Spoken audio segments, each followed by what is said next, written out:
ভগবানই আমাকে গড়ে পিটে তৈরি করেছে। আমি আগে একদম সাধারণই ছিলাম। আমি বুঝিনি আস্তে আস্তে এই পরিণতি শেষ পর্যন্ত এই হবে। আমি জানি না কি করেছি। আমি তোমাদের ভালোবাসা পেয়েছি, আমার জীবন ধন্য।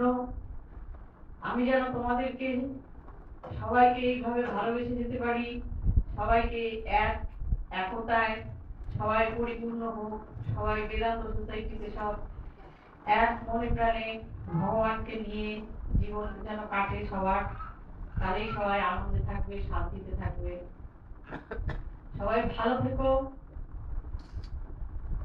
অনেক সুন্দর কথা শুনলাম, অনেক কিছু জানলাম। আমিও জানি না প্রজ্ঞানন্দ যে কথাগুলো বললো মনে ছিল না আমার।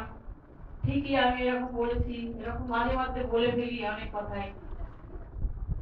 সবই সেই মায়ের শক্তি, সেই পরম ব্রহ্ম, সেই মা, তার শক্তি থেকেই সব আসছে এইসব কথা। আমার কি সাধ্য আছে সব কথা বলার?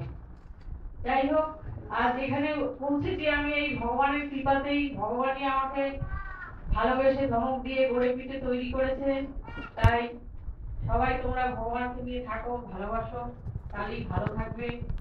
তোমাদের জয় হোক, তোমাদের শান্তিতে শরীর মন প্রাণ ভরে যাক। ভালোবাসা দিও। আর কিছু বলছি না। ভালো থেকো সব, সবাই ভালো থেকো, সবাই একসাথে থেকো, সবাই ভগবানকে নিয়ে জীবন কাটাও।